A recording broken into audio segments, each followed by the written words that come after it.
महर्षि पातंजल साधक को ले जाना चाहते हैं, और एक बहुत सुंदरता है कि स्टेप बाय स्टेप में उन्होंने दो कैटेगरी रखा है हर स्टेज पर। एक वो कैटेगरी जिसमें शुरुआती दौर के साधक के लिए भी है, और जब साधक साधना प्रारंभ करता है तो उसके मन में एक भाव हमेशा पैदा रहता है कि हम तो वरिष्ठ हो चुके हैं, हम इतने दिन से साधना कर रहे हैं।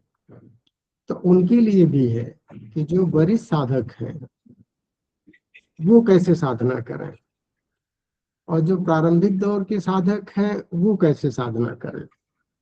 तो यहाँ पर अध्यात्म क्षेत्र में एक आत्म समीक्षा बहुत जरूरी चीज होती है कि हर स्टेप पर हमको सतत आत्म समीक्षा, अहर्निश स्वाध्याय का मतलब सतत आत्म समीक्षा करते रहना चाहिए। तो हमें अपने आप पता चल जाता है कि हम वरिष्ठ की कैटेगरी में आ रहे हैं या सामान्य की कैटेगरी में हैं। एक भ्रांतियां दूर हो जाती हैं कि हम इतने दिनों से साधना कर रहे हैं तो लगता है कि हम वरिष्ठ हैं, तो दिन से उसका कोई संबंध नहीं है, स्तर से खाली संबंध होता है। वरिष्ठता का और सामान्यता का सिर्फ स्तर कितना है, कितने दिन से कर रहे हैं, क्या कुछ कर रहे हैं, क्या कुछ क्रियाकलाप हम प्रतिदिन कर रहे हैं। ये सबका निचोड़ यही आता है कि हमारा स्तर कितना परिष्कृत हुआ है, और दोनों को पैरेलल में लेके चल रहे हैं। तो जो पिछले बुधवार को कक्षा हुई थी उसमें 5 सूत्र लिए गए थे।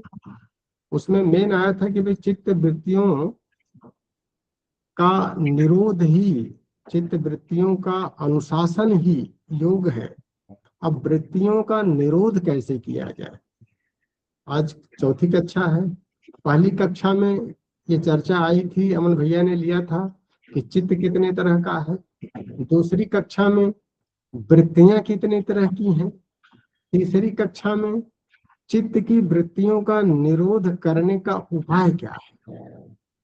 तो जो पिछली कक्षा हुई थी उसमें जो 5 सूत्र लिए गए थे, उन 5 सूत्रों में यही आया था कि वृत्तियों का निरोध कैसे किया जाए, और उसमें 2 स्तर दिया था।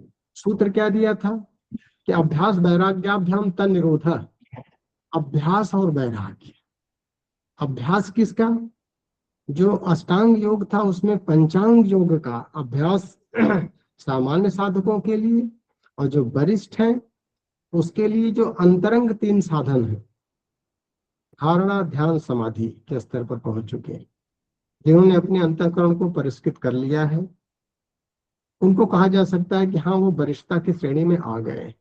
और जो उस श्रेणी में नहीं आए हैं वो यम नियम आसन प्राणायाम और प्रत्याहार के माध्यम से इसका अभ्यास, अभ्यास बहिरंग में और वैराग्य अंतरंग में दोनों पैरेलल चलेगा, कि बाहर के भी हमको दृश्य प्रभावित न कर सकें और अंदर से भी जो भी हमारा उठ रहा है वो भी हमको प्रभावित न कर सके। उसी का सूत्र दिया था तत्र स्थितौ यत्नो अभ्यास, कि चित्त को स्थिर करने के लिए, वृत्तियों को कंसंट्रेट करने के लिए, नियंत्रण में लाने के लिए जो कुछ प्रयास किया जाता है वही अभ्यास है। और उसकी वैज्ञानिकता पर चर्चा हुई थी। सतु दीर्घकाल निरंतर सत्कार से भी तो दृढ़ भूमि, 3 जो उसकी बेसिक रिक्वायरमेंट होती थी, कि चूंकि हमारी वृत्तियां दीर्घ काल के कुसंस्कारों से बनी हैं, तो हमको दीर्घ काल तक पेशेंस रह करके, धैर्य रख करके निरंतर प्रयास करना है। कैसे, सत्कार से भी तो पूरे उत्साह उमंग जोश खरोश दृढ़ता के साथ, उसको सत्कार से भी तो बोलते हैं। यही सत्कारा से भी तो है। ये नहीं है कि हमने शुरू किया और थोड़ा सा कुछ हल्का फुल्का अगर हवा का झोंका आ गया तो हम प्रभावित होकर के, दृढ़ता हमारी कमजोर है तो अध्यात्म का पथ फिर हमारे लिए नहीं रहेगा। अध्यात्म के पथ पर जो दृढ़ मनोभूमि का है उसको ही चलना पड़ता है। नायमात्मा बलहीन लभ्यो, उसीलिए सत्कारा से भी तो कहा गया है। सतु दीर्घ काल निरंतर सत्कारा से भी तो, यही इसकी वैज्ञानिकता है कि दीर्घ काल तक ये नहीं है कि हमने 1 महीना साधना कर लिया तो हमको ये फल नहीं मिला तो फिर तर्क वितर्क करने लगे, नहीं जी। दीर्घ काल तक और बिना उस पर ना नुकुर किए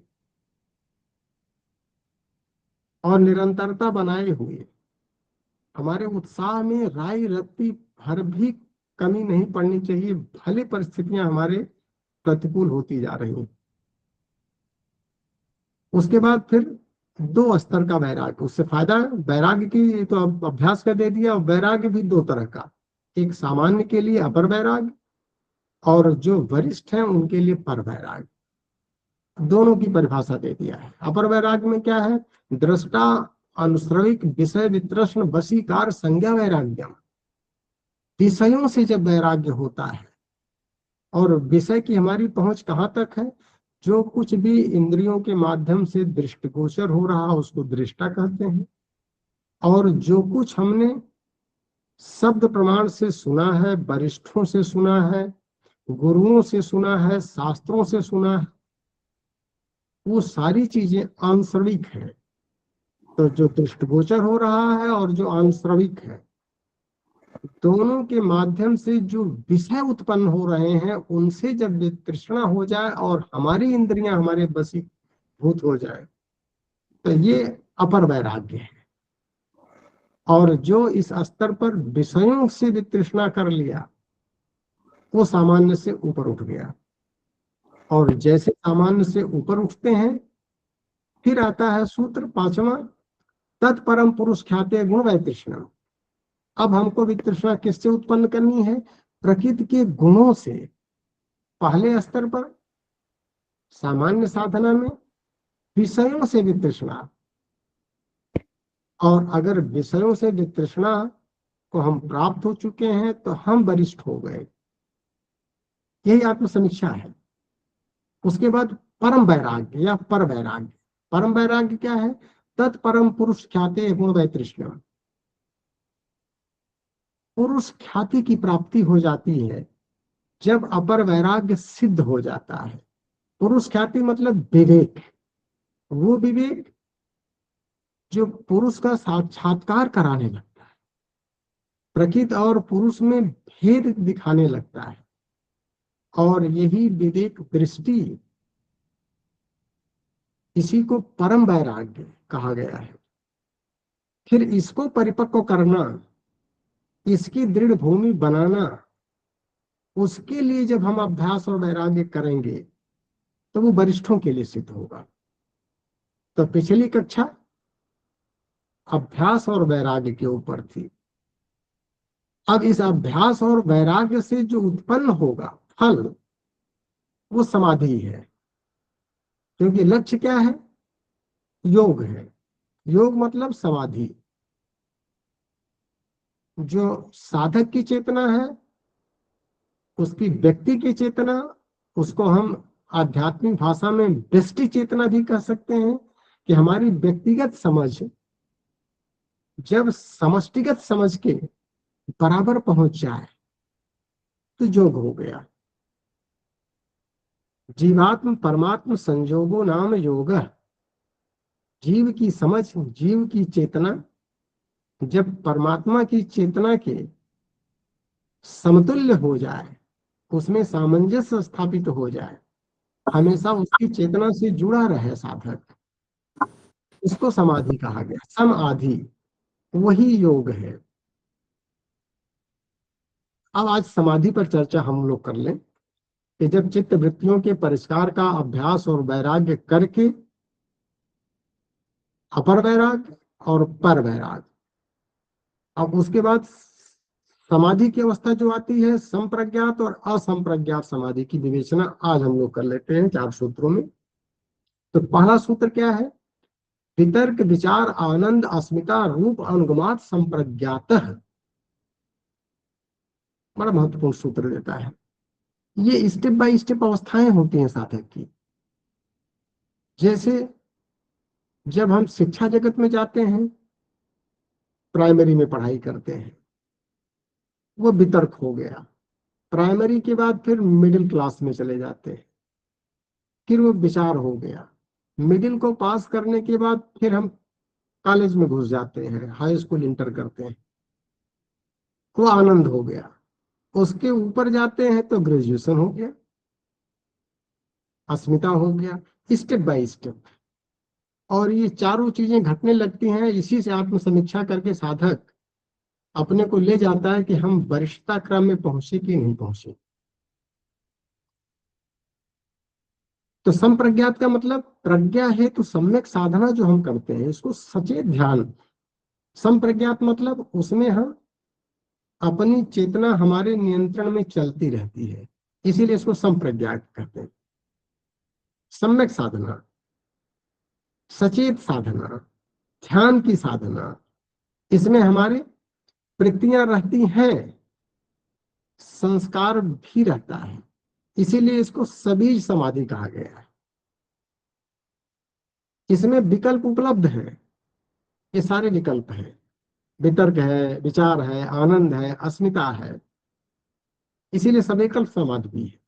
और अगर जो हम लोग चित्त को लेके चले तो चित्त में जो साधना हम लोगों ने अभी आपस में चर्चा किया था कि 5 अवस्थाएं चित्त की होती हैं, मूढ़,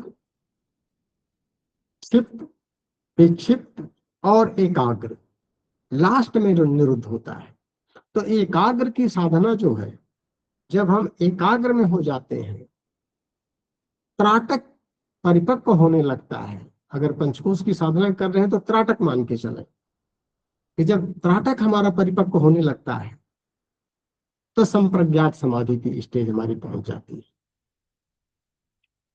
एकाग्र चित्त, वो परिपक्व अवस्था हो रही है सामान्य साधक की। सत्व गुण की प्रधानता इसमें आ जाती है।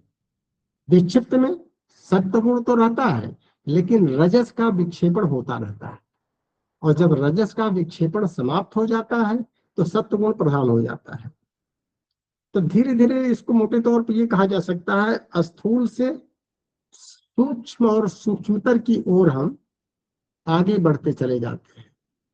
और साधनों का आधार या संबंध जो हम लेते हैं, यही आधार ही संप्रज्ञात है। और जब हम ये आलंबन छोड़ करके निरालंब हो जाते हैं, वो असंप्रज्ञात है। इसकी वैज्ञानिकता को समझने का प्रयास करें खाली। जैसे वितर्क, वितर्क बाधने प्रतिपक्ष भावना में एक सूत्र आगे आएगा, उस पर चर्चा हम लोग करेंगे। परम पूज्य गुरुदेव बेसिक स्तर पर समझाया करते थे कि बेटा साधना पथ में जब भी आप आगे चलोगे तो कुछ तर्क वितर्क मन में आते रहेंगे, कुछ उल्टे सीधे विचार आते रहेंगे। और अगर उल्टे सीधे विचार आ रहे हैं तो उसका विपक्षी विचार के फौज रखो। कुविचार आया, एक तर्क से सुविचार निकाल दो, एक कुविचार को सुविचार से हटा दो। तो वितर्क बाधने प्रतिपक्ष भावना। तो स्थूल की जो साधना है, स्थूल पंचभूत की, स्थूल इंद्रियों के सहारे जो चैतन्य ध्यान किया जाता है, ये वितर्क अनुगत समाधि, वितर्क के रूप में जो समाधि प्राप्त होती है, इसको दूसरे रूप में करें कि जब भी हम लोग किसी स्थान पर जाते हैं और प्रारंभिक स्तर पर जब साधना कराई जाती है साधक को, तो क्या कहा जाता है? आंखें बंद, दोनों हाथ गोदी में, मन शांत, चित्त शांत, तृष्णा शांत, वासना शांत, गंगा की गोद, हिमालय की छाया, ऋषियों की तपस्थली, यज्ञ का वातावरण, ये बेसिक स्तर की साधना है। धीरे धीरे साधक की वृत्तियां जो है वो मूर्ता से क्षिप्त में, क्षिप्त से विक्षिप्त में, और धीरे धीरे एकाग्रता की तरफ होने लगती है, और उसको सुकून मिलने लगता है, योग उसका सधने लगता है, उसको समाधि की प्राप्ति होती है। और जब इस तरह की साधना हम करते हैं, इस तरह का ध्यान करते हैं, उगते हुए सूरज का ध्यान, गायत्री माता का ध्यान, गुरु सत्ता के फोटो का ध्यान, ये सब चीजें वितर्क अनुगत समाधि में आता है, प्रारंभिक स्तर की है। और जब धीरे धीरे हमारा यह स्थूल त्राटक सिद्ध होने लगता है कि सामने हमने एक दीपक जला लिया, सामने सूरज को रख लिया, सामने चंद्रमा को रख लिया, सामने गुरु के फोटो को रख लिया, और कुछ समय तक जब हमने साधना किया तो इससे हमको जो सुकून मिलने लगता है, जो योग होने लगता है, ये वितर्क अनुगत समाधि। इसके बाद हम अगले स्टेप पर चलते हैं। अब इन स्थूल को किनारे करते हैं। अब क्या होगा? अब सूक्ष्म पंचभूत, तन मात्रा, भावनात्मक विचार, तो यहाँ व्यक्तिवाची खत्म हो जाता है, गुणबोधक। अब अगर सविता का ध्यान करना है, सूर्य का नहीं, अब सविता का ध्यान, तो सविता के ध्यान में क्या है? उसकी दिव्यता, उसका तेज, उसका प्रकाश, चंद्रमा की शीतलता। इसकी जब साधना करने लगते हैं, गुणों की साधना, भावनात्मक दृष्टिकोण को समाहित करते हैं। पहले स्थूल त्राटक कर रहे थे, अब जब विचार अनुगत समाधि आएगी तो कॉन्सेप्ट त्राटक होगा। एक अच्छे विचार को लेकर के और उस विचार की गहराई में जब साधक डूबने लगता है तो ये विचार अनुगत समाधि होती है। और सविचार के बाद धीरे धीरे करके जब हम विचार शून्यता की तरफ जाने लगते हैं, निर्विचार, तो जब निर्विचार हो जाते हैं तो फिर आनंद बचता है। विचार शून्यता की अवस्था, जैसे हमारे विचार परिपक्व होकर के विचार शून्यता की स्थिति में आते हैं तो तीसरे स्तर पर पहुंच जाते हैं, उसको कहते हैं आनंद अनुगत समाधि। और जब आनंद भी हमारा परिपक्व हो जाता है, दृढ़ हो जाता है, और आनंद धीरे धीरे करके विस्मृत हो जाता है, तो खाली एक ही चीज बचता है, अस्मिता, अस्मि, मैं हूं। अब आनंद भी याद नहीं रहा, चैतन्य अवस्था बनी हुई है। आनंद की प्रगाढ़ता और उसके बाद उसकी विस्मृति पर खाली अस्मि, आत्म स्वरूप का एहसास ही शेष बचता है। यही संप्रज्ञात की पराकाष्ठा है। तो स्टेप बाय स्टेप, पहले स्थूल को पकड़े, फिर सूक्ष्म को पकड़े, फिर सूक्ष्म को छोड़ करके फिर कारण में आ जाए, और फिर कारण के परे, आनंद की परे जब हम होने लगेंगे, तीनों है, वितर्क स्थूल हो गया, विचार सूक्ष्म हो गया, और आनंद अनुगत कारण हो गया। अब जब तीनों के परे होने लगते हैं तब खाली अस्मिता बचती है, एक अहम भाव बचता है, खाली अस्मि, आत्म स्वरूप का एहसास ही बचता है। आनंद भी भूल गए, खो गए, विलीन हो गए, नमक पानी में घुला अब दिखेगा नहीं। यही संप्रज्ञात की पराकाष्ठा है। और संप्रज्ञात समाधि का लक्ष्य क्या है? इसका लक्ष्य विवेक ख्याति है, कि जितने अंशों में हमने अपने को परिष्कार स्टेप बाय स्टेप करके और ग्रेजुएशन कर लिया। ग्रेजुएशन करने का मतलब अस्मिता शेष रह गई, आत्म स्वरूप का एक भाव पैदा हो गया, वहां पर विवेक ख्याति प्रकट होने लगती है। निर्विचार वैसारध्य अध्यात्म प्रसाद है। जब निर्विचार में प्रवीणता हासिल हो जाए तब अध्यात्म का प्रसाद मिलता है। अध्यात्म का प्रसाद क्या है? ऋतंभरा तत्व प्रज्ञा। वहां पर प्रज्ञा जो है हमारी ऋतंभरा हो जाती है, सत्य में स्थित हो जाती है, सत्य को धारण करने लगती है, सत्य को ही प्रकट करती है, और सत्य के सिवा कुछ नहीं करती। वो अध्यात्म प्रसाद है। और अब देखें, जो दूसरा सूत्र है वरिष्ठों के लिए, विराम प्रत्यय अभ्यास पूर्व संस्कार शेषो अन्य। पूर्णत्व की प्राप्ति के अभ्यास के अंतिम वृत्तियों पर जब विराम लग जाता है, एकाग्र ही सफिशियंट नहीं है। चित्त हमारा एकाग्र तो हुआ, लेकिन चित्त वृत्तियों का निरोध परिभाषा में था। योगस चित्त वृत्ति निरोध, अंतिम स्टेज निरुद्ध की होती है, जब हम सत्व से भी ऊपर उठने की बात करते हैं, गुणातीत की बात करते हैं, भावातीत की बात करते हैं। ये वरिष्ठता के लिए है। विराम प्रत्यय पूर्णत्व हेतु पूर्व अभ्यास की अंतिम वृत्तियों पर जब विराम लग जाए, अर्थात निरुद्ध होने पर सिर्फ संस्कार ही शेष बचेगा, जो वृत्तियां थी वो समाप्त हो जाती। ये अवस्था संप्रज्ञात से अन्य स्तर पर ही है। संस्कार शेषो अन्य, ये संप्रज्ञात नहीं है। यही निर्विकल्प समाधि या असंप्रज्ञात। इसको थोड़ा दूसरे रूप में समझने का अगर प्रयास करें कि उसको ले लें, चित्त की हमारी 4 अवस्थाएं कह लें या 5 अवस्था। जो मूढ़ अवस्था और क्षिप्त है, इसको व्युत्थान बोलते हैं। वृत्तियां बड़ी तेजी से उछाल मारती हैं, या तो जड़ता में रहेंगी, या अगर रजस की प्रधानता रहेगी तो क्षिप्त रहेंगी, हमेशा क्षिप्त। तो व्युत्थान, जो व्युत्थान की वृत्तियों के संस्कार हैं, जब हम उसके अगली स्टेज में जाते हैं, विक्षिप्त की अवस्था, वो समाधि की प्रारंभ अवस्था है।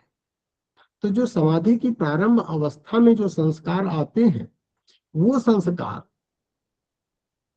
इन व्युत्थान के संस्कारों को खत्म कर देते हैं, इनका विनाश कर देते हैं। इसको दूसरे भाव में समझे कि कक्षा 1 में जब पढ़ रहे थे तो कुछ भ्रांतियां जो बची रह गई थी, वो जब कक्षा 2 में जाते हैं वो भ्रांतियां अपने आप दूर हो जाती हैं। या प्राइमरी पाठशाला की जो भ्रांतियां शेष रह जाती है, जब मिडिल की पढ़ाई शुरू हो जाती है, तो मिडिल की पढ़ाई में कक्षा 6, 7, 8 में 1 से लेके 5 तक की भ्रांतियां अपने आप दूर हो जाती हैं। क्यों? क्योंकि वो सामर्थ्य जब पैदा हो जाती है तो पुराने कुसंस्कारों को खत्म कर देती है। यही चीज यहाँ पर आ रहा है कि विराम प्रत्यय अभ्यास पूर्वक संस्कार शेषो अन्य, स्टेप बाय स्टेप जैसे हमारे चित्त का निर्माण होते लगता है, तो समाधि प्रारंभ होने पर जो हमारे संस्कार आते हैं वो व्युत्थान के संस्कारों का विनाश कर देते हैं। और जैसे हमारे चित्त का एक स्टेप और आगे बढ़ता है, सात्विकता हमारी अगर प्रधान हो जाती है तो एकाग्रता की वृत्ति आती है, चित्त एकाग्र होने लगता है। तो एकाग्रता से उत्पन्न जो संस्कार है वो समाधि प्रारंभ के संस्कार को नष्ट कर देगा। और यही स्टेज जब हम निरोध में परिपक्वता करने लगते हैं तो जो एकाग्र वृत्ति के संस्कार थे वो विनष्ट हो जाते हैं। तो ऐसी स्थिति में खाली निरोध के संस्कार शेष रहते हैं और बाकी सारे संस्कार समाप्त हो जाते हैं। ये असंप्राज्ञात की अवस्था होती है, जिसे निर्विकल्प कहते हैं। और यही आगे चल करके निर्बीज में आ जाता है। जो बीज संस्कारों के बचते हैं वो जैसे हमारी असंप्रज्ञात की साधना विवेक सम्मत करने लगते हैं, क्योंकि विवेक ख्याति प्रकट हो चुकी है संप्रज्ञात की पराकाष्ठा पर। और वही विवेक ख्याति जो विवेक का प्रकाश है, पहले तो हमको आत्मज्ञान की खाली शिक्षा प्राप्त थी, अब अनुभव में आने लगा। और अनुभव में आते ही प्रकृति और पुरुष के बीच में भेद स्पष्ट महसूस होने लगता है, दिखने लगता है साधक। यही वरिष्ठता का लक्षण है। एहसास करने लगता है ये परमात्मा है, ये प्रकृति है, दोनों अलग हैं। परमात्मा चैतन्य है, शुद्ध चैतन्य है। प्रकृति जो है गुणों से है पूरित है, इसी में तामसी गुण, राजसी गुण, सात्विकी गुण इसी में है। फिर वो उसकी परिपक्व अवस्था में आते आते इस विवेक के भी परे हो जाता है, विवेक को भी छोड़ देता है। विवेक भी एक वृत्ति है, कहता है क्या आवश्यकता विवेक की रहेगी, तो शुद्ध चैतन्य हो गए, अब विवेक की भी आवश्यकता समाप्त। उसी को त्रिगुणातीत कहते हैं। और यही समाधि की पराकाष्ठा है, असंप्रज्ञात। और वही असंप्रज्ञात का जब अभ्यास साधक करने लगता है तो उसकी परिपक्व अवस्था में उसी को हम निर्माण कहते हैं, उसी को हम कैवल्य कहते हैं, उसी को हम धर्मेत समाधि कहते हैं।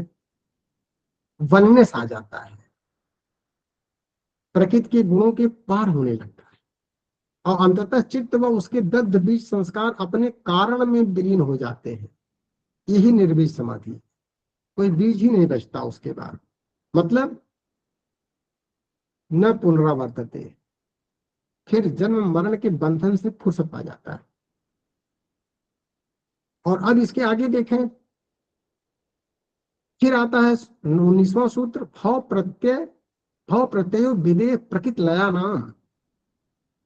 अब अगर साधक वरिष्ठ है,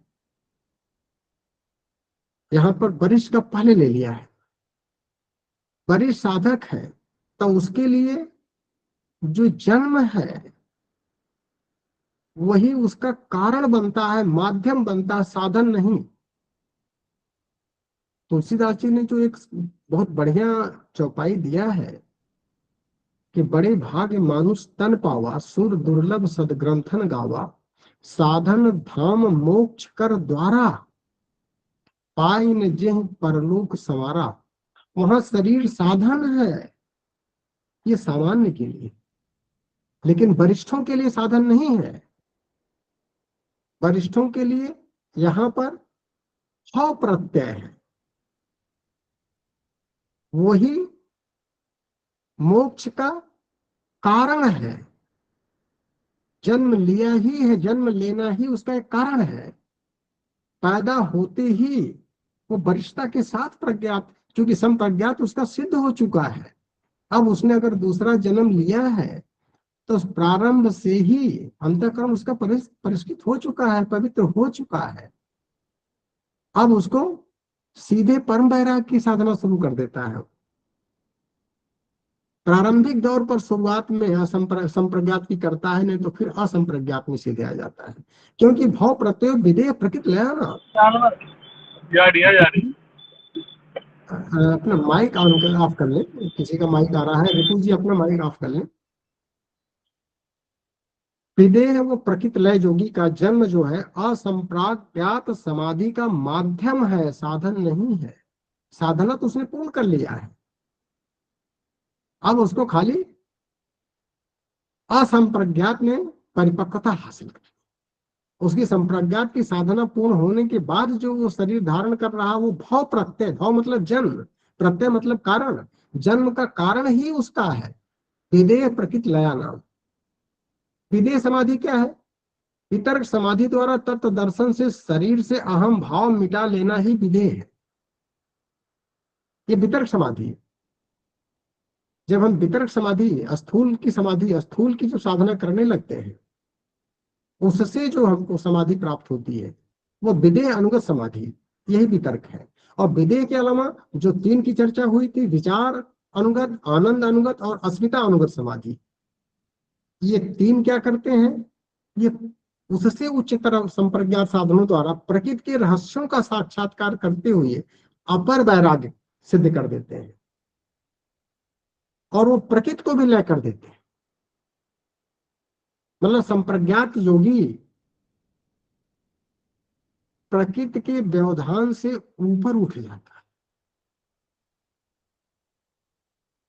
और पूर्व जन्म में संप्रज्ञात समाधि की साधना अगर पूर्ण कर लिया जाता है तो दूसरे जो जन्म लिया जाता है वो भाव प्रत्यय द्वारा पर वैराग्य और पुरुष ख्याति से ही आत्म साक्षात्कार व असंप्रज्ञात समाधि को प्राप्त करते हैं सीधे।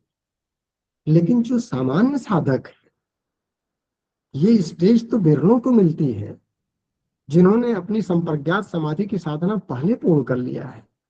लेकिन मेजॉरिटी में जो हमारे साधक है, जो सामान्य साधना में चल रहे हैं, उनके लिए क्या रास्ता है?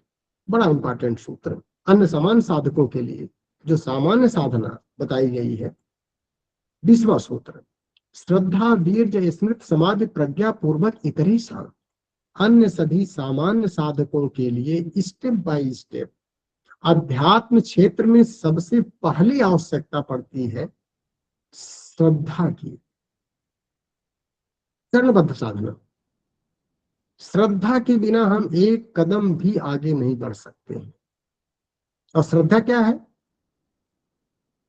उस चेतना के प्रति, उस गुरु के प्रति, उसके गुरुता के प्रति, गुरु के गुणों के प्रति, उसके शरीर के प्रति नहीं। उसके गुणों के प्रति, उसके विचारों के प्रति, उसके दर्शन के प्रति, उसके अनुशासन के प्रति जब हमारे अंदर असीम लगाव हो जाए, तभी गुरु और शिष्य का एक संबंध और उसमें प्राण का प्रवाह शुरू हो पाता है। योगेश्वर कृष्ण भी इसको कहते हैं कि श्रद्धावान लभते ज्ञानम तत्परा संजितेंद्रिय और ज्ञानम लब्धा पराम शांति अचिरणादि गच्छति। श्रद्धावान ही जो तत्परायण और संयमित साधना कर रहा है, तत्परायण मतलब पुरुष गुरु के अनुशासन में चल रहा है, गुरु के विचारों को आत्मसात करके चल रहा है, गुरु के मार्गदर्शन को, गुरु जो प्रेरणा उसके अंतःकरण में प्रकट कर रहा है वही उसका अनुशासन है। और जब वह अंतः की प्रेरणा से गवर्न होने लगता है, ये पहली आवश्यकता अध्यात्म क्षेत्र में पड़ती है साधक के लिए। कर्मकांड बहुत इंपॉर्टेंट नहीं होता है, कर्मकांड हमने किस भाव से किया है, क्या प्राप्त करने के लिए किया है, गुरु को कितना हमने अपने अंदर आत्मसात किया है, अपनी कठोरता को हमने कितना ढीला किया है ताकि गुरु का प्रवाह हमारे अंदर प्राप्त होना शुरू हो जाए। जब तक गुरु प्रवाहित नहीं हमारे अंदर होगा, और गुरु प्रवाहित कब होगा, जब हमारी श्रद्धा सजल होने लगेगी, उसके गुणों से लगाव होगा। सम्मान तो ठीक है, सम्मान उसके फोटो का करेंगे, उसकी संस्था का करेंगे, वो सबका करेंगे, लेकिन अप्रतिम लगाव जब उसके अनुशासन से होने लगता है, तो जितने अंशों में हम श्रद्धावान बनेंगे उतने अंशों में अनुशासित होने लगेंगे। अनुशासन किसका? उसी गुरु चेतना का, वही परमात्मा चेतना है। तो श्रद्धा, उसके बाद वीर्य। वीर्य मतलब मानसिक दृढ़ता। श्रद्धा है तो है, और श्रद्धा हमारी खंडित नहीं होनी चाहिए। पराक्रम के साथ, अगर हवा के कुछ झोंके आ रहे हैं तो हमारा पराक्रम और बढ़ना चाहिए, हमारे मन की दृढ़ता और बढ़नी चाहिए। जो हमारा संकल्प है वो विपरीत परिस्थितियों में कितने ज्यादा से ज्यादा दृढ़ होता जा रहा है, ये साधना पथ के लिए बहुत महत्वपूर्ण है। और तीसरा, स्मृति। श्रद्धा दृढ़ स्मृति, अपने लक्ष्य को कभी न भूलें। साधक क्या करता है, लक्ष्य भूल करके फुटकर में चला जाता है, पगडंडी पकड़ लेता है, यहाँ कुछ लालच मिली, वहां कुछ लालच मिली, छोटी मोटी उपलब्धियों में जहां वो उलझ गया, फिर पता चला वो स्वयं गुरु बन गया, अब शिष्य की भूमिका छोड़ दिया। लक्ष्य हमेशा याद रहे कि संपत्तियां और विभूतियां तो रास्ते में मिलेंगी ही मिलेंगी, न अपने को संपत्ति से कोई मतलब है, न अपने को विभूति से कोई मतलब है। अपना जो लक्ष्य है योग का, आत्म परमात्म संजोगो नाम योग लक्ष्य है, कैवल्य का, वननस का, निर्बीजता का, वो लक्ष्य कभी विस्मृत नहीं होना चाहिए। और चौथा है समाधि। साधना से चित्त एकाग्र व स्थिर होकर के समाहित होने लगता है गुरु चेतना में। समाधि का मतलब गुरु चेतना कितने अंशों में हमारे अंदर प्रवाहित होती चली जा रही है, उतने अंशों में तस्मातु सर्वेषु कालेषु माम अनुस्मर युद्ध च। उठते बैठते, चाहे हम ऑफिस का काम कर रहे हैं, चाहे घर का काम कर रहे हैं, चाहे अपना व्यक्तिगत काम कर रहे हैं, वो गुरु चेतना के हिसाब से ही कर रहे हैं। गुरु चेतना सतत हमारी चेतना में बनी हुई है, ये समाधि है। और अंतिम क्या है इसका? प्रज्ञा पूर्वक। प्रज्ञा कैसे आएगी? जब समाहित चित्त में, परम पूज्य गुरुदेव ने पहले अध्याय में इतना इंपॉर्टेंट सूत्र दे दिया है प्रज्ञोपनिषद के, कि बेटा प्रज्ञा के बिना तो कुछ हो ही नहीं सकता। अब प्रज्ञा आती कैसे है? तत्व चिंतनता प्रज्ञा जागृति आत्म विनिर्मित, अप्राज्ञा प्रसज्जते च आत्म निर्माणे च संयमी। तत्व चिंतन से ही प्रज्ञा जागृत होगी, और यही तत्व चिंतन से जब प्रज्ञा जागृत होगी तो लक्षण क्या होगा प्रज्ञा का? साधक आत्मनिर्माण करने लगेगा, आत्म सुधार करने लगेगा, चित्त का निर्माण करने लगेगा। आत्म सुधार संसार की सबसे बड़ी सेवा है, उसके आचरण में उतरने लगता है, बोलने के लिए नहीं होता है। तत्व चिंतन तक प्रज्ञा जागृत आत्म विनिर्मित हो, आत्मनिर्माण करेगा वो। और जो आत्मनिर्माण कर पाता है तभी वो परिवार निर्माण की बात करेगा, उसके पहले नहीं। और जिसके लिए आत्मनिर्माण करना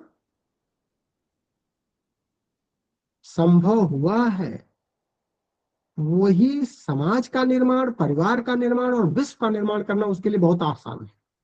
यद्यपि यह दिखने में कठिन लगता है, दृश्यम कठिनम मानपि ज्ञानम कर्म भवितता, क्योंकि जहां उसके अंदर ज्ञान प्रवाहित हुआ गुरु चेतना का, वो कर्म में उसको रूपांतरित करने लगता है।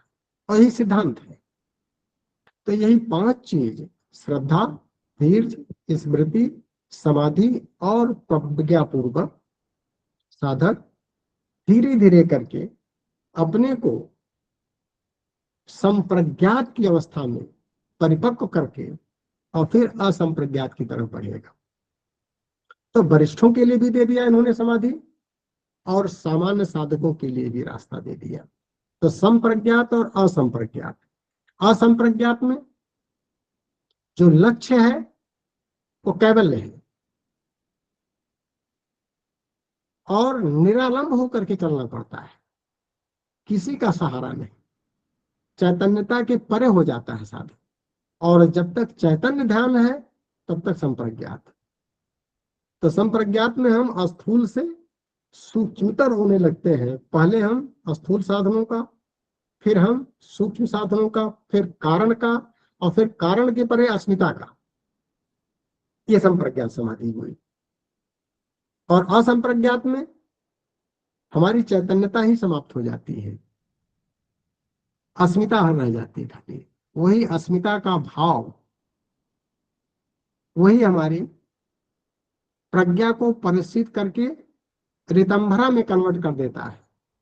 और वही रितंभरा जब परिपक्व हो जाती है तो फिर हमारे सारे संस्कारों को दग्ध कर देती है, निर्बीज हो जाता है, कैवल्य की प्राप्ति हो जाती है। तो हम अपनी वाणी को ही तो विराम देते हैं। और चूंकि अभी 20 मिनट का समय रह गया है तो कुछ इस पर चर्चा हो जाए, क्योंकि विषय मिक्स है, थोड़ा कठिन भी है, थोड़ा सामान्य भी है। और चूंकि हम लोग अधिकांश जो है कर्मकांडों में उलझे रहते हैं, तो इसलिए ज्ञान चर्चा थोड़ा सा टफ पड़ जाती है। फिर भी चर्चा आपस में किया जाए तो कुछ क्यूरियोसिटी जगह। जी, आदरणीय सिंह साहब को बहुत बहुत धन्यवाद। भैया ऐसा लग रहा था कि आप हमें किसी दूसरे लोक में ले गए हो, है ना? और ऐसा लगता है यान से यात्रा हो रही है। बिल्कुल और दूसरा दूसरा आपने ये एहसास भी कराया बीच में कई कई बार हम सबको कि हम खड़े कहाँ हैं, वरिष्ठ में है कि कनिष्ठ में है। और मुझे लगता है कि सब कनिष्ठों में खड़े हैं, वरिष्ठ वाले वरिष्ठ तो गायब है भैया अभी। भले हम चाहे हमें 20 साल हो गए या 25 साल हो गए, 40 साल वाले कोई बैठे हैं यहाँ पे, खड़े यहीं पे हैं अभी नीचे वाले।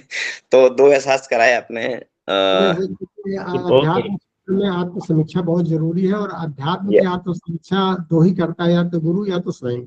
और जी, स्वयं भी करते हैं तो गुरु के सहारे, चूंकि गुरु चेतना ही शब्द प्रमाण देता है। जी, अंतःकरण में वही बताता है कि यही सब लक्षण है बेटा, अब तो खुद अपना देख ले, और जी, उसी जी। हिसाब से आगे। और ये भी लगता है सिंह साहब कि हम सच्चाई लगती है हमें भी कि हम कर्म कांडों में ज़्यादा उलझ जाते हैं। जहाँ गहराई में जाना चाहिए वहां तक हम नहीं जा पाते। हाँ, और बिल्कुल वही एक सही। कारण बहुत बड़ा है कि हम टाइम तो बढ़ गया बहुत ज्यादा, लेकिन हम आंतरिक विकास हम नहीं कर पाते, यानी गहराई से तत्व से नहीं समझ पाते बातों को।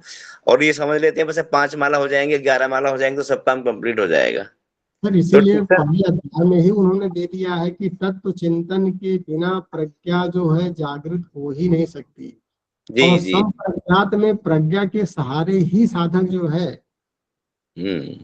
अपर वैराग को सिद्ध करता है, संप्रज्ञात को सिद्ध करता है, चित्त को जी, एकाग्र करता है। तभी तो कह रहा हूँ कि हमें लग रहा है कि आप किसी दूसरे लोग पे ले गए हमको। और वह वहां से उतर के आए नीचे नीचे को। नहीं, बिल्कुल ठीक है। चलिए सर, बहुत बहुत बहुत धन्यवाद। और आज गोकुल आपके भैया, साथ हमारी, गोकुल भैया जी कुछ मार्गदर्शन देना चाह रहे हैं। जी जी जी, गोकुल भैया आप अपने अनम्यूट करके रखें अपनी बात। जी भैया, बहुत बहुत धन्यवाद। प्रणाम भैया। एक मार्गदर्शन की बात नहीं, यहाँ तो कपड़े खुलते जा रहे हैं एक एक करके, तो चीजें बड़ी इसको पढ़ के मतलब ये आपकी जबकि ये क्लास, हालांकि इस विषय पर शुरू से रुचि थी, पर ये इतना गहरा है, इसको एहसास मतलब पता था पर एहसास नहीं। एक होता है मालूम तो है ईश्वर बहुत बड़ा है, मालूम है, पर उसका एहसास नहीं हो पा रहा है कि वो कितना बड़ा कैसे हो सकता है। तो वो एहसास आपने पिछले 3-4 क्लासों में इस बात को करा दिया। और इसको पढ़ते पढ़ते भी ये लग रहा है कि अन्य सारा स्वाध्याय बंद करके केवल एक निष्ठ इस पर लगे तो बात कुछ स्थिर हो पाएगी। नहीं तो सुनने में तो बहुत अच्छी लग रही है, लेकिन अगले सुबह तक सारी बात दिमाग में नहीं रहती। तो ये इसको मतलब 3-4 क्लासों में ये आ गया देखते देखते कि अब एक बार जब तक 1 साल आप ये चलाएंगे तब तक बाकी सारे वांग्मय वेद उपनिषद सबको बंद करके एक निष्ठ होकर इस पर लगे कि इसके अंदर से सारे सूत्र मिलते चले यार जो आज के जीवन के लिए आवश्यक जी जी जी। है। और गोकुल भैया, हमको बचपन की अपनी कुछ यादें आ जाती हैं कि दिन भर हम लोग मेहनत करते थे और सुबह शाम जो है वो अखाड़ा लड़ने जाते थे बचपन में। अखाड़ा लड़के आते थे तो लगता था कि हाँ, अभी बहुत कमजोर हैं। और जब अखाड़े से बाहर आते तो लगता था नहीं, दुनिया के सबसे बड़े पहलवान हम ही हैं। पंचकोश की साधना के दौरान हम गोकुल भैया जी समीक्षा करने के लिए हम इसी को पकड़ते थे कि जब पंचकोश की साधना चल रही थी तो अन्नमय कोश की जी साधना जब पूरी हुई तो लग रहा था कि अभी जो है पंचकोश तो बहुत दूर है अपने से। तो हाँ वहां की समीक्षा यहाँ पर हो जाती थी। मतलब पंचकोश की साधना वहां तो चल रही है लेकिन पंचकोश की समीक्षा के लिए समीक्षा करने कहाँ जाए, तो यहाँ हाँ। समीक्षा हो जाती थी। क्योंकि इसके आरंभ में जो चित्त की 5 अवस्थाएं हैं, जी तो ऐसा है कि ऐसा नहीं जैसे उदाहरण तो हम दे देते हैं कि 1 का 2 में चले जाते हैं, 3 में चले जाते हैं, पर व्यवहारिक जिंदगी में तो ये पांचों स्थिति, पांचों को अंत की 2 छोड़ भी दी है तो तीनों स्थिति तो साथ साथ ही चलती रहती है। जीवन के 24 घंटा में कभी हम मूड होते हैं, कभी क्षिप्त होते हैं, कभी विक्षिप्त होते हैं, तो ये परिवर्तित होते ही रहता है। गोकुल भैया, आप ये देखें कि जब हमारे गुरु अगर हमको गारंटी की ले रहे हैं तो झूठ तो नहीं बोलेंगे। उन्होंने कहा बेटा अगर हमारे प्रति, हमारे विचारों के प्रति, हमारी भावनाओं के प्रति थोड़ी सी भी श्रद्धा अगर तेरी है तो मैं 10 साल के अंदर पूर्णता तक पहुंचा दूंगा। तो 10 साल तक पूर्णता तक पहुंचाने के लिए अगर उन्होंने गारंटी लिया है तो 24 घंटे समीक्षा तो करनी ही पड़ेगी ना कि हम पहुंच कहाँ रहे हैं।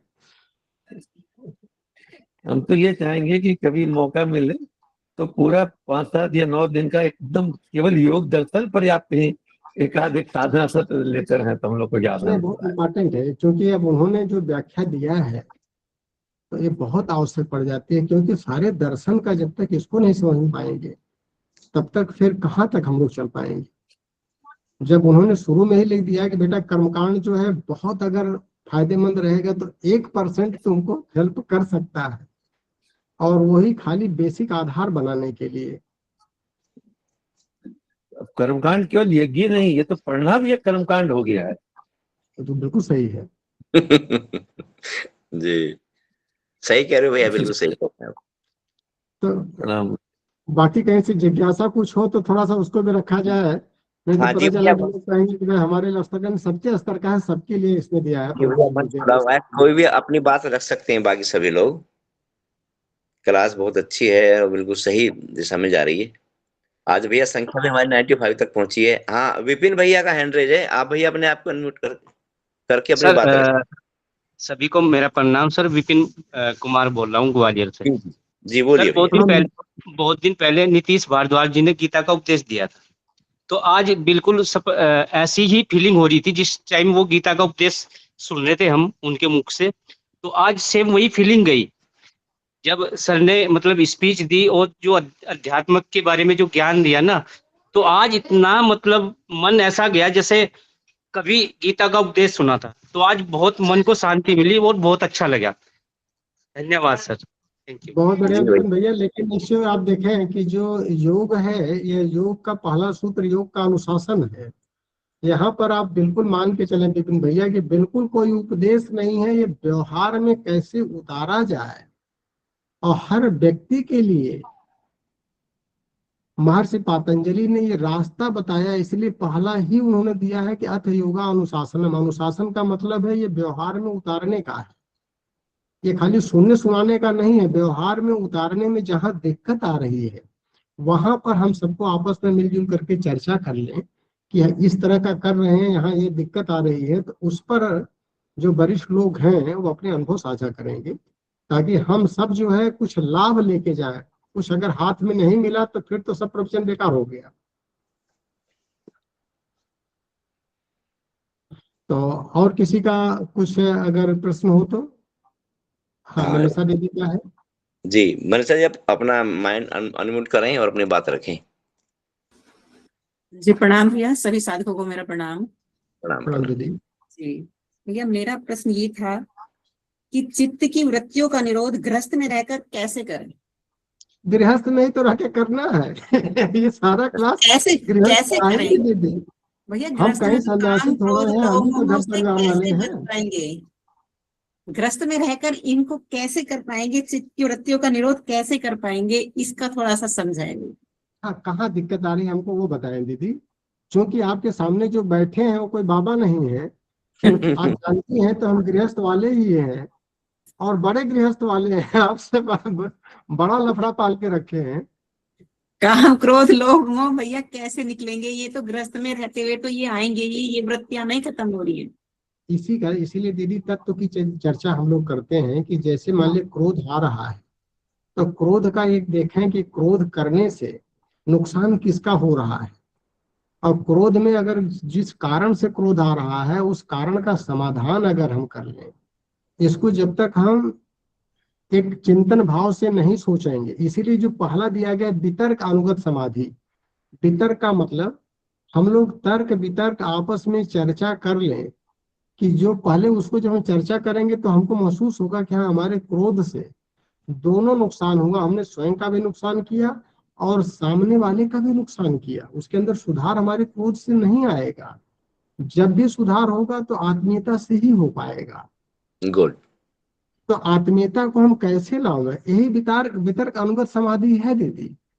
इस पर जब हम चर्चा करेंगे बैठ करके कि भाई आज ये इंसिडेंस हुआ, इस इंसिडेंस में हमारे पति ने, हमारे बेटे ने, हमारे बहू ने ये गलती किया, हमको क्रोध आ गया, तो वो देखेंगे क्या क्रोध हमारी समस्या का समाधान कर पा रहा है? क्या हम लोगों के अंदर मन में मलिनता दूर कर पा रहा है?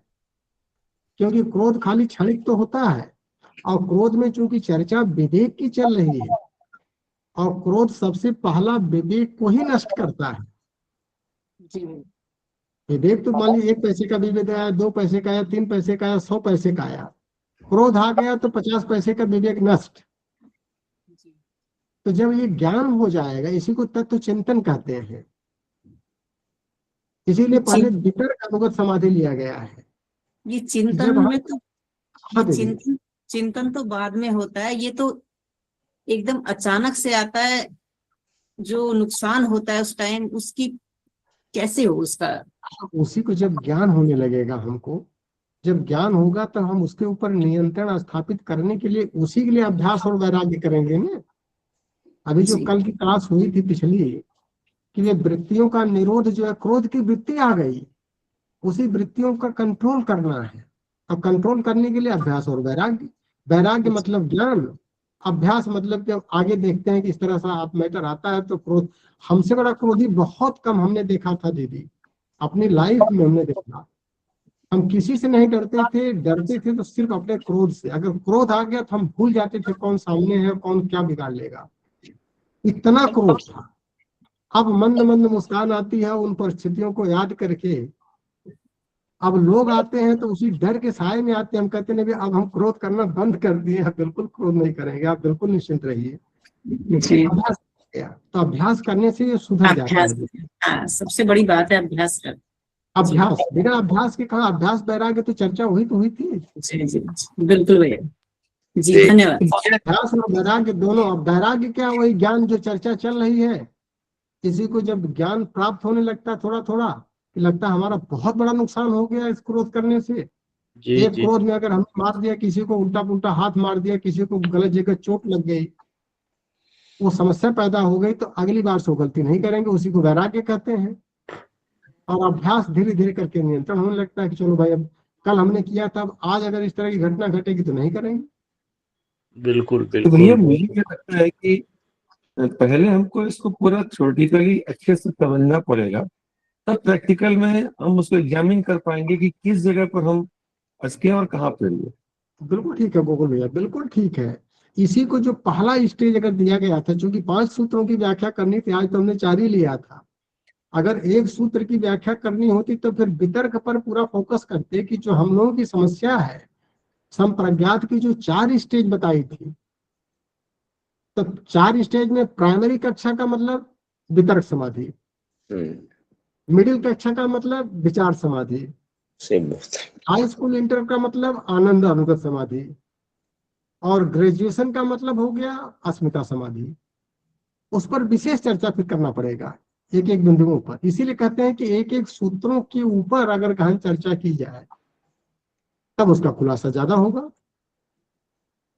लेकिन चूंकि अब इसमें सबका लेके चले हैं, पराकाष्ठा पर पहुंचने वाले का और जो कक्षा 1 के पहले है, तो पीएचडी वाले का भी और इसी 4 सूत्र में दे दिया हूँ। हाँ, जी नया दीदी बताए। जी। नहीं, पहले राजेंद्र जी का हाँ हाँ, हैंडल देखिए, पहले उनको ले लेते हैं। राजेंद्र जी अपना हैंडल ये अपने सब बताए, ये सब बात अपना करें। माइक आप कर लें, ऑन कर लें।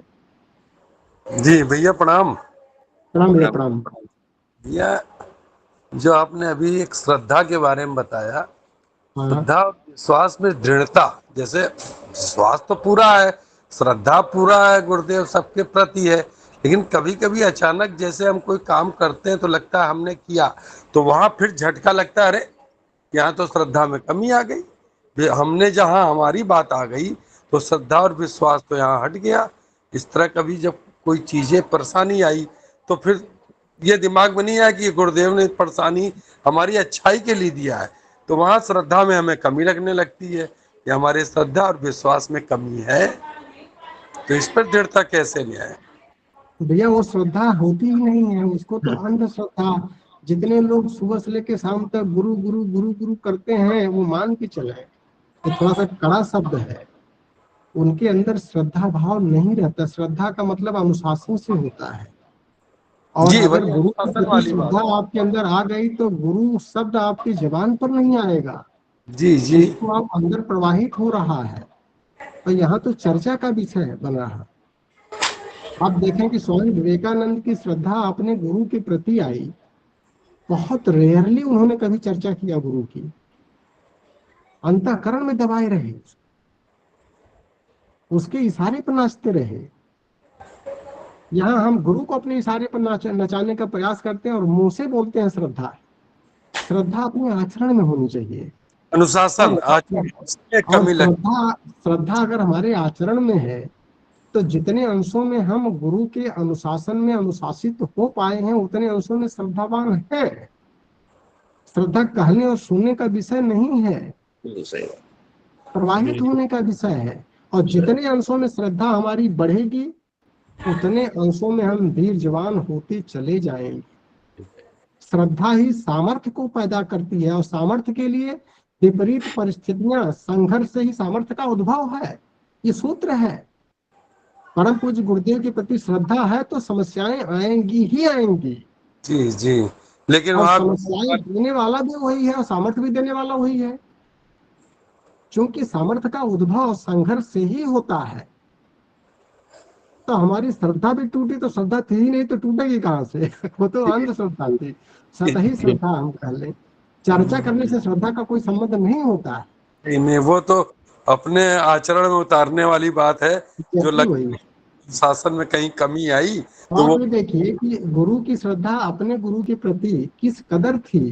जी उन्होंने कहा कि मेरा अपना कोई विचार ही नहीं है, उसने कठपुतली की तरह नचाया, मैं नाचता चला गया। वही विचार वाली बात आई कि वो विचार हमारे अंदर आई कहाँ से। अब श्रद्धा जितनी है उतने अंशों में विश्वास बढ़ेगा गुरु के प्रति, संभालेगा गुरु, उसका दायित्व है, नहीं संभालेगा नहीं संभालेगा। जी जी मैं जी उसका बच्चा हूँ, बच्चे को वो गड्ढे में गिराना चाहता है, गड्ढे में गिराते, लेकिन उसके अनुशासन को नहीं छोड़ूंगा। तो दृढ़ता बढ़ेगी, श्रद्धा हमारी कम नहीं होगी विपरीत परिस्थितियों में, यही तो लक्षण है श्रद्धा का। बहुत बढ़िया भैया। और श्रद्धावान अगर नहीं है तो थोड़ी सी समस्या आई तो सब गुरु भी भूल गए, ज्ञान भी भूल गए, गायत्री भी भूल गए, सब किनारे जी पता चला दूसरा रास्ता अपना लिया। तो श्रद्धावान नहीं है वहां पर, बहुत क्लियर है इसका। जी जी सिंह साहब बिल्कुल ठीक इस है तरह पटेल समझे साहब। कि सिंह साहब इस तरह समझे कि विपरीत परिस्थितियों में पता लगता है कि हमारी श्रद्धा है कि नहीं है। जी बिल्कुल अगर यही अगर नॉर्मल में तो परीक्षा नहीं नॉर्मल देंगे तो में वैशाली सब जो सबसे अपने मानते अंदर हैं। कमी देखी वो कभी पढ़ाई कभी करते चीजें समय आप आती कितने हैं, वो अच्छे हैं ये लगता नहीं है। पता चलेगा, परीक्षा के बाद ही तो पता चलेगा कि बिल्कुल आपको बिल्कुल कैसे बिल्कुल पढ़ने यही वाले हैं। परीक्षा कभी कभी होती है। जी बिल्कुल सही भैया। जी सर। चल ठीक है नेहा दीदी, नेहा भी अपना माइक ऑन अनम्यूट करें और अपनी बात रखें, 3 मिनट बची हैं अभी। नेहा त्यागी। प्रणाम अंकल। प्रणाम दीदी अ, प्रणाम। अंकल मुझे बस ये बात पूछनी है कि जैसे आपने कहा कि जो जीवन के हमारे संघर्ष होते हैं या जो भी हमारी यात्रा होती है, हर हमारे जो प्रारब्ध होते हैं जिसके हिसाब से हमें अपना जीवन चलता है हमारा, और उसमें क्या होता है कि एक समय बाद गुरुदेव पे जो श्रद्धा अटूट होती है तो वो ठोक पीट के हमारे मन को सही रास्ते पे ले ही आते हैं। हम चाहे चाहे ना चाहे, लेकिन अगर श्रद्धा अटूट है, हम हर पल बस उनको ये बोलते हैं कि आपका ही है, अगर आपने हमें संभाला है आप ही से करेंगे, तो वो स्थिति ऐसी आती है कि वो मन तो शांत हो जाता है और इधर उधर भागता नहीं है, दुनिया की वास्तविकता भी समझ जाता है।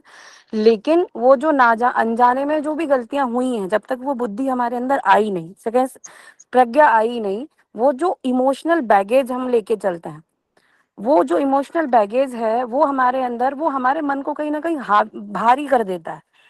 और उससे क्या होता है कि प्रेजेंट स्थिति तो हमारी ठीक है, बट जब हम थोड़ा सा भी डीप मेडिटेशन में जाते हैं, कुछ करते हैं, तो वो चीजें आती हैं और वो हमें फिर आगे बढ़ने से रोकती हैं। तो मेरा क्वेश्चन आपसे ये था, प्रश्न, कि वो इमोशनल बैगेज को अपने अंदर से कैसे हटाया जाए, ताकि, क्योंकि अगर हम हल्के होंगे तभी साधना में भी आगे बढ़ेंगे, मन को बहुत बहुत सारा बढ़िया बोझा दीदी। लेके चलेंगे तो बढ़ नहीं नहीं पाएंगे। बिल्कुल ठीक है, बिल्कुल ठीक है। जी बोझा तो उस रास्ते में होता ही नहीं दीदी। अगर जो जी आज की क्लास देखें तो आज की क्लास में हमने जो सामान्य साधकों के लिए संप्रज्ञात समाधि की बात किया है, जो दर्शन गुरुदेव ने दिया है, उसमें 4 स्टेज बताई संप्रज्ञात की। पहला स्टेज जो होता है वो वितर्क समाधि की चर्चा हुई है। वितर्क अनुगत संप्रज्ञात समाधि, उससे ऊपर जब आप जाती हैं तब ये विषय आता है कि हमारी विचारणा, हमारी भावना जो है इतना भारी हो जाती है हमारे लिए, वो सूक्ष्म होता है। तो भाव और विचार जहां पर हमको प्रभावित कर रहे हैं तो वही विचार अनुगत समाधि है। और जब विचार अनुगत समाधि का अभ्यास करने लगेंगे तो विचार के परे होने पर ही आनंद आएगा, उसके पहले आनंद आता ही नहीं है। क्योंकि निर्विचार वैसारध्य अध्यात्म प्रसाद लिखा हुआ है। तो जब हम विचार से ऊपर उठने लगते हैं, उसी का अभ्यास करना पड़ता है, उसी के लिए तन्मात्रा साधना दी गई है। तो जो तन्मात्रा साधना और ग्रंथि भेदन की साधना है, उसी से हम भावनाओं से ऊपर उठते हैं। और भावनाशील बनना है, भावुक नहीं बनना है। भावना के 2 पहलू हैं, एक भावुक होना। तो साधक अगर भावुक हो जाएगा तो साधना कहाँ करेगा? तो वीर्य उसका जो है समाप्त हो रहा है। श्रद्धा के बाद वीर्य आया है सामान्य साधकों के लिए, कि श्रद्धा हमको श्रेष्ठता की तरफ ले जा रही है और भावुकता हमको नीचे ले जा रही है, अधोगामिता की तरफ ले जा रही है। भावुक नहीं होना है। अगर हम श्रद्धावान हैं तो भावनाशील बनेंगे, उत्कृष्टता की दिशा में मूव करेंगे। तो उसी के साथ में वीर्य शब्द जुड़ा हुआ, पराक्रम। स्नेह है तो पराक्रम अगर आएगा तभी धर्म का युग में चल पाएगा। स्नेह और पराक्रम का जोड़ा होता है ना दीदी। ये तो प्रारंभिक स्तर पर साधना कराई जाती है। भैया स्नेह आपके अंदर आ गया, आपके अंदर भावना पक रही है, तो पराक्रम भी पकना चाहिए। और पराक्रम किससे? बाहर वाले से नहीं, पड़ोसी से नहीं, स्वयं से। जो अंतःकरण के हमारे भाव उद्भूत हो रहे हैं, विचार उद्भूत हो रहे हैं, वो हमारे लिए भारी ना हो, हम भावनाशील बने। तो जब विवेक आने लगेगा धीरे धीरे करके, चूंकि चारों से विवेक की प्राप्ति होती है। वितर्क अनुगत समाधि से 10% विवेक, विचार अनुगत समाधि से 30% विवेक, मतलब 30 एग्जैक्ट मत लीजिएगा, मोटी मोटा। फिर जब हम आनंद अनुगत समाधि में पहुंचेंगे सीधे 60% पहुंच जाएंगे, और अस्मिता आते ही 100% विवेक जागृत हो जाएगा। तो जो संप्रज्ञात समाधि है यही प्रज्ञा को जगाएगा, इसका लक्ष्य ही विवेक है। इसको प्रारंभिक स्तर पर साधना करनी पड़ेगी दीदी, और कोई भावना नहीं रह जाती है। भावना तो हमने जब श्रद्धा एक को समर्पण कर दिया तो उसके प्रति हो गई, फिर संसार के प्रति कहाँ रह गया है सब? संसार के प्रति खाली कर्तव्य बचता है। दीदी क्लियर हुआ कुछ? हाँ जी अंकल, मुझे जो पूछना था वो ये था, वो मुझे समझ आया आपकी बात से कि तन्मात्रा और जो ग्रंथि भेदन वाली साधना है जी जी वो जी, मुझे उसका करनी। अभ्यास तो करना पड़ेगा हाँ दीदी। जी, मेरा जी क्रक्स वही था, वो मैंने समझ लिया अंकल। जी थैंक जी यू। जी, नहीं इसमें तो यह है ना, वितर्क के बाद जी विचार अनुगत, तो विचार में भावना और विचार सारे आ जाते हैं। जी जी और जी, जब आप थैंक यू। भावना और विचारों के ऊपर उठेंगे, जी जी भावनाशीलता आते ही आनंद आ जाएगा, जी जी तो आनंद अनुगत समाधि हो जाएगी। और आनंद जब विलीन हो जाएगा तब अस्मिता का भाव जगेगा, उसके पहले नहीं। जी जी, थैंक यू चलिए अंकल। सिंह साहब, आज की क्लास बहुत बहुत अच्छी रही, बहुत आनंद आया। मन तो कर रहा है आपको सुनते रहे, पर समय की मर्यादा है, जब 2 मिनट ऊपर चले गए हैं। बिल्कुल चलिए सही है सर, सर। आपका एक बार फिर बहुत बहुत बहुत बहुत धन्यवाद सिंह साहब, आपने जो हमको एहसास, बहुत सारे एहसास कराए। आइए सर, क्लास को समाप्ति की तरफ लेके जाते हैं, शांति पाठ से समाप्त करते हैं। ओम शांति शांति शांति। सभी साथियों को प्रणाम। सभी भाई बहनों को प्रणाम। शुभ रात्रि। भैया को प्रणाम। सभी लोगों को मेरा प्रणाम भैया। जय गुरुदेव। सभी भाई बहनों को प्रणाम। सभी भाई बहनों को प्रणाम। शुभ जय गुरुदेव, सभी को प्रणाम। जय माता। आज का बहुत सुंदर टॉपिक था। सभी को प्रणाम।